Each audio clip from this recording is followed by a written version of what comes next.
Bonjour, alors voilà le cours 18. Donc, n'oubliez pas cette fois-ci, vous devez, ben, je ne sais pas si c'est la première fois que je vous le dis, mais vous devez indiquer les objectifs. Donc, probablement que nous sommes aux alentours de la page 96. Les objectifs ne sont plus marqués, c'est à vous. Je vous invite à les marquer dans vos mots. Alors, à la fin du cours d'aujourd'hui, du moins de cette partie théorique, hein, vous devriez être capable ben, de comprendre l'idée générale hein, du cinéma intérieur et on le verra, hein, c'est son une opposition avec celle du théâtre versus cinéma, là, donc la comparaison entre les deux, vous verrez de quoi il s'agit. Ensuite, ce sera de comprendre la relation entre nos biais cognitifs possibles et l'impact sur la perception de soi. En fait, nous le verrons hein, à l'intérieur du cours que les biais cognitifs, c'est quelque chose de pratiquement naturel. Bien comprendre le journal de Jeb numéro 2, hein, que vous devrez lire après le cours. Vous verrez, la vidéo ne sera pas très longue, mais ce sera important hein, pour le JEB 2. Je le lirai un petit peu plus tard. Cette fois-ci, il y aura des traces à avoir dans votre cahier car je pourrais faire une vérification. Donc, bien comprendre le journal de 2, il s'agit d'éléments récapitulatifs et il y a une citation hein, que vous devriez faire. Donc, plus précisément, l'ordre du jour aujourd'hui. Ça va être des notes de cours, 96-97. Par la suite, mais vous pouvez attendre un certain délai, là, même, idéalement, moi, j'attendrai 2 à 3 jours. Lire le journal de Jeb numéro 2, page 98 à 100. Ensuite, faire la réflexion sur la citation ou une des deux citations à la page 100. Ensuite, bien entendu, l'auto-évaluation 18 sur Moodle et ensuite l'appréciation de la période. Alors, sans plus attendre, c'est parti. J'ai une petite musique, mais je n'en ai pas. Alors, première partie, hein, c'est l'introduction dans la théorie du théâtre intérieur, hein. Il y a le cinéma, mais il y a aussi le théâtre. Et le théâtre est beaucoup plus ancienne. Cette analogie-là, pour essayer de comprendre qu'est-ce que la conscience, on a plusieurs auteurs. Platon, qu'on a déjà parlé, utilise hein, celui d'un spectateur, hein, quelqu'un qui assiste à une représentation théâtrale. Et cette représentation, euh, il s'agit d'une scène hein, sur laquelle se joue, et nous, on est là en train de regarder. On peut voir ici, on trouve cette image sur Wikipédia, mais c'est un chercheur qui l'utilise pour la première fois. Donc, comme si nous, on se retrouvait derrière les yeux et on observait en tel un spectacle ce qui est autour de nous. Des individus comme Platon, qui est un dualiste, Descartes aussi en utilise ça, mais vous comprenez que pour Descartes aussi, c'est un dualiste, hein, c'est l'esprit dans le corps. Alors que William James, lui aussi, on utilise l'analogie du théâtre, mais où se joue, bien entendu, une pièce relative à nos perceptions, mais on se souvient à William James, un des fondateurs euh, ou un des pères de la psychologie anglo-américaine, en fait, au 19e siècle, va parler d'un flux continu hein, d'idées et de perceptions. Alors, plusieurs auteurs donc, vont utiliser hein, cette idée, cette image, cette analogie de théâtre. Ensuite, donc, comme j'ai mentionné, on est un spectateur, un moi qui est introspectif, donc un moi qui est dans le moi. On peut voir ici sur l'image cette espèce de récursivité sans fin, un moi qui réfléchit et moi qui peut réfléchir au moi qui réfléchit, bon, etc. Mais c'est toujours quand même ce sentiment qu'il y a un moi qui réfléchit dans moi. Et celui-ci observe le monde qu'il perçoit. Il perçoit sur une scène. Par contre, hein, il y a un certain nombre, il y a des limites à la métaphore du théâtre. Alors, on va les regarder ensemble. Je vous invite à poser, hein, si vous avez eu le temps de prendre en note. Je vais vraiment à l'essentiel. Mais ce qui est fondamental pour vous, hein, n'oubliez pas que c'est aussi d'indiquer ce que je dis. Ce n'est pas pour rien que j'attire l'attention sur certaines notes plus que d'autres ou encore j'utilise des termes particuliers. Alors, ben, le problème de la métaphore du théâtre, c'est que c'est une simplification, puis assurément, là, il y a une limitation importante à utiliser un simple théâtre. Pourquoi? Parce que c'est comme s'il se jouait une scène unique, en seulement une scène sur place. Ça simplifie quoi? Ben, la relation entre le conscient, faites attention ici, on le sait, et l'inconscient. Comme si il y avait une scène, puis je voyais tout sur cette scène, mais enfin, on comprendra que effectivement, je pourrais utiliser aussi le théâtre là, en pensant qu'il y a une arrière-scène, qu'il y a des coulisses, qu'il y a de l'éclairage, effectivement. Donc, du moins, dans les premières versions de cette euh, théâtre, de cette scène de théâtre, ben c'est ça, il y a une scène unique que tu regardes et c'est ça, c'est comme si ça ne montrait pas très bien la relation qui existe entre ce qui est conscient et inconscient. Le cerveau est beaucoup plus actif hein, sur le plan du filtrage. On verra donc qu'il choisit l'information qu'on va avoir et de la construction de ce que l'on voit. Car effectivement, aujourd'hui, on aura la chance de le voir un peu plus tard, mais en neuropsychologie, on se rend compte que une bonne partie de ce que nous percevons par nos différents sens sont aussi de l'ordre de la construction mentale. Donc voilà ici les limites, si on veut, la théorie du théâtre classique. Vous remarquerez que moi, c'est principalement celui du cinéma qui m'intéresse, mais je pense que c'est important d'être revenu avant pour pouvoir vous parler de ça. Euh, enfin, pour pouvoir vous présenter la théorie première, là, celle de la métaphore. Vous voyez que j'essaie d'effets spéciaux. C'est ça. Maintenant, ce qu'on va voir ensemble, c'est la théorie, bien entendu, du cinéma intérieur de Lionel Lacache. J'y vais. Je ne sais pas si ça lui a un effet positif. Alors, on le voit ici, Lionel Lacache, qui est un Français, hein, c'est un neuroscientifique français qui travaille notamment avec un autre que je vous ai présenté au dernier cours, Stanislas Dehaene, en fait, dans deux cours.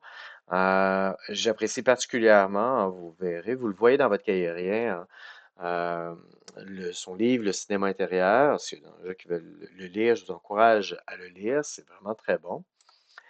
Euh, donc, en fait, lui, il utilise le cinéma ou la salle de montage d'un cinéma comme étant l'élément central de la conscience. Et pour lui, hein, c'est une manière qui est beaucoup plus, ben, pas pour lui, là, même pour nous, dynamique de conceptualiser la conscience. Puis moi, je vous invite aussi à penser la conscience de cette manière-là.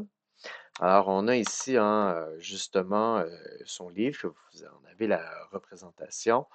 Alors, on va regarder quelques caractéristiques du cinéma intérieur en projection privée au cœur de la conscience. Alors, la conscience, ça serait quoi? Ici, on se souvient cette dimension de rapportabilité sur la conscience. Je suis conscient d'un certain nombre de choses.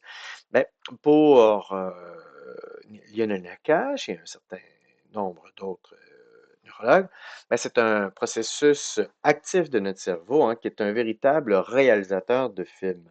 Mais tout ça est très inconsciemment. On peut voir déjà les liens qu'on a fait au dernier cours, ou il y a deux cours, avec Freud. Hein. Souvenez-vous de ce pouvoir de l'inconscient. Souvenez-vous aussi de l'activité que nous avons fait avec la vidéo où on voyait des gens en fait, où on voyait un enquêteur. Donc, on peut voir des choses, mais on n'est pas nécessairement conscient de ces choses. L'information que l'on va percevoir est en bonne partie, nous le verrons, construite par notre cerveau. Alors, c'est un montage, je reprends un peu la même idée, hein, c'est un montage inconscient qui nous permet d'intégrer les souvenirs, les perceptions, hein, ce que je suis capable de voir, les pensées, hein, pour former une expérience consciente qui est cohérente et significative. Je vais revenir sur les termes ici, cohérente et significative, mais c'est vraiment important parce que c'est comme si notre cerveau, on l'a vu avec Nancy Houston au dernier cours, dans l'espèce fabulatrice, cherche à donner du sens. Et ce que l'on vit, on veut y donner aussi un sens. Et ce qui est important dans ce que l'on vit, dans ce que l'on voit, c'est d'avoir une certaine cohérence et j'ajouterais même un peu plus loin un certain équilibre, une certaine stabilité. On va voir que ceci se manifeste de plusieurs manières. En fait, et je l'ai déjà mentionné, mais je le répète ici, notre cerveau, hein, il filtre et il interprète le monde dans lequel je vais donner des exemples un peu plus tard, avant même que nous puissions être conscients de le faire. En fait, l'information que je vais capter par mes sens, ce que je vois même, ce que je ressens, est déjà filtré. On a hein, donc quelqu'un ou quelque chose qui est notre cerveau donc, c'est pas vraiment quelqu'un, mais c'est quelque chose en nous qui filtre et qui sélectionne l'information que l'on va voir. Un peu, je répète, comme les mécanismes de défense chez Freud, donc, qui sont des procédés inconscients, de la même manière que notre corps va filtrer l'information, va sélectionner.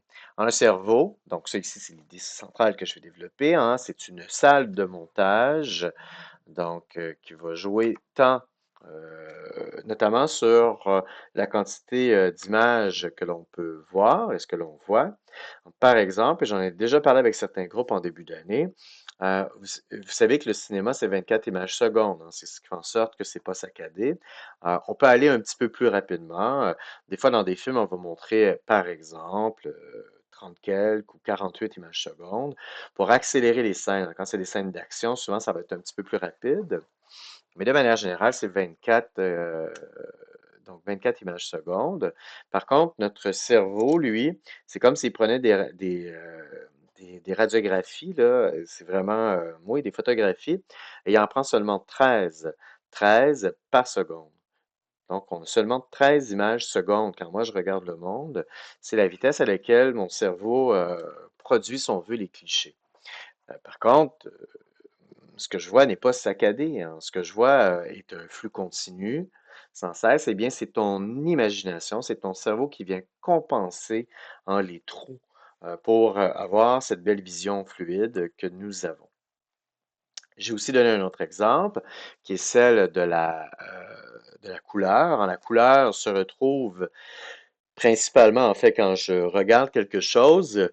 Hein, les couleurs les plus vives seront celles au centre de ce sur quoi je vais avoir le focus, alors que généralement, ce que l'on retrouve ici en périphérie, il n'y a pas de couleurs, ce sont des couleurs beaucoup plus ternes. Par contre, je n'ai absolument pas cette impression-là. Quand je regarde, je sais pas, devant moi, j'ai l'impression que tout est cohérent. On se souvient, notre cerveau veut que notre expérience soit cohérente. Si c'était saccadé, ça ne fonctionnerait pas. Si la couleur, je voyais juste la couleur au milieu, ça ne fonctionnerait pas non plus. Hein, c'est un processus qui est largement inconscient. Il y a d'autres exemples aussi là, sur où est-ce que mes yeux vont regarder, là. Un processus qui est largement inconscient et, comme je l'ai mentionné, qui cherche la cohérence et le sens d'abord et avant tout. On se souvient, on en a parlé avec l'espèce fabulatrice et on se souvient aussi de l'expérience de Houston, mais on se souvient aussi de l'expérience de Gazzaniga ou des expériences de Gazzaniga sur le split brain, hein, la séparation dans le cerveau de l'hémisphère gauche et de l'hémisphère droit. Alors, il y a aussi une autre donnée qui est super importante, c'est que l'imagination, hein, les études vont montrer, faites par imagerie cérébrale, que l'imagination et la vision, ce que je vois, opèrent en fait ou sollicitent ou mobilisent les mêmes zones du cerveau à peu près. En fait, il n'y aurait pas de distinction entre ce que je vois dans ma tête, hein, quand j'imagine une licorne, je vois une licorne, et le fait de voir, ce sont les mêmes zones cérébrales, suggérant ici que notre cerveau ne fait pas de tri entre ce qui est vrai de ce qui est imaginé. C'est la même chose. Il peut y avoir donc une confusion à des moments. On sait que des fois, il y a des gens qui sont persuadés d'avoir vu quelque chose, alors que cette chose, non, c'est pas ça que, mais ils sont persuadés. Pour eux, c'est aussi vrai. Ben voilà, ensuite, allons voir la conclusion et les implications de cela.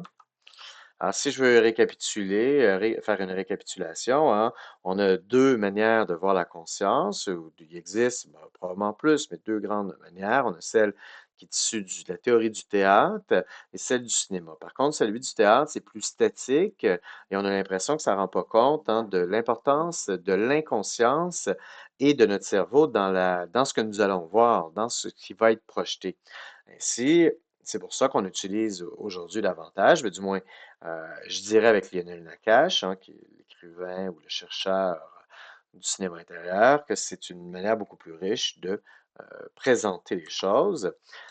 Super important, hein, notre cerveau joue un rôle actif dans la formation de notre réalité subjective.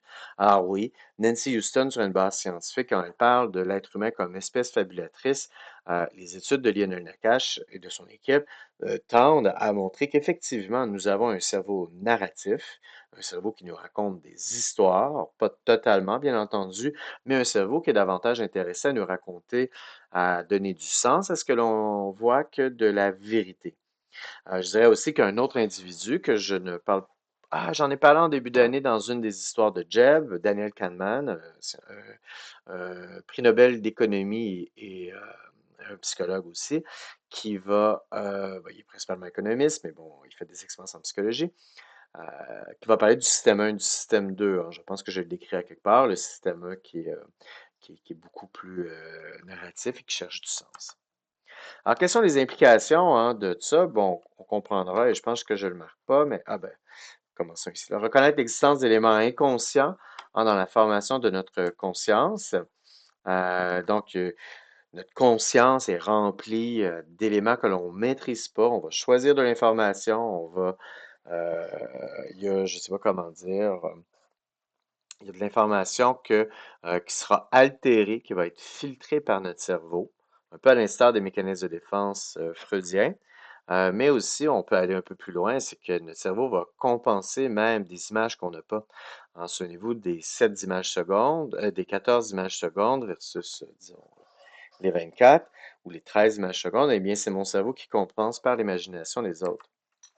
Faut reconnaître hein, que pour toutes ces raisons-là, notre salle de cinéma, ben, il y a l'existence de biais cognitifs qui font en sorte que de l'information pertinente qui va être mise de côté, soit parce que ça fait pas de sens, soit parce que ça pourrait blesser la rigueur. Nous, bon, les causes sont un peu hypothétiques, on ne peut pas en faire la démonstration. On peut faire des corrélations par contre. Et ça amène aussi une autre réflexion, hein, c'est la nécessité d'une certaine flexibilité hein, quand il concerne la pensée des gens. Les gens pensent des choses et ils ont peut-être des bonnes raisons selon eux. On parlera notamment hein, du principe de charité en philosophie qui est important, qui est celui de toujours donner la rationalité maximale à un individu. Donc, sur le plan des pensées, mais sur le plan aussi des apprentissages, il y en a parmi vous qui ont probablement des plans d'intervention. Et oui, parce qu'on reconnaît aujourd'hui que nous avons un cerveau qui va venir soit rendre les choses plus faciles ou plus difficiles pour certaines personnes. Et certaines personnes dans la classe, parmi vous, ont soit un rapport à l'éducation qui peut être négatif, qui fait en sorte que vous avez moins de motivation et autres. Donc, il faut être flexible sur le plan des apprentissages. Et enfin, sur le bonheur individuel. Ouais. On le verra peut-être un peu plus tard, mais pas peut-être, oui, on le verra plus tard, pas aujourd'hui, là, mais avec notamment les stoïciens ou autres, je veux dire, hein, on a une partie de responsabilité où il y a une partie qui nous appartient dans notre rapport au bonheur. Le bonheur est beaucoup plus intérieur que lié à des conjonctures qui sont extérieures. Alors, sinon, oui, c'est ça, je reviens. Alors, je reviens ici avec la dernière image, hein, c'est la conclusion. J'espère que ce cours vous a plu. Je vous invite une fois que vous allez envoyer les réponses, hein, la question devrait apparaître après. Cliquez pas sur le X, hein, vous devez vraiment sélectionner, voir, envoyer les réponses et aussi cliquer. Vous pouvez vérifier si en haut à gauche ça apparaît. Et puis ensuite, je vous invite à lire le journal de Jeb, qui est une récapitulation. Vous pouvez attendre un peu, mais faites-le avant le prochain cours, assurément. Ainsi que l'auto-évaluation et l'appréciation. Alors sur ce, bye bye. Tchic, tchic, tchic, tchic, tchic.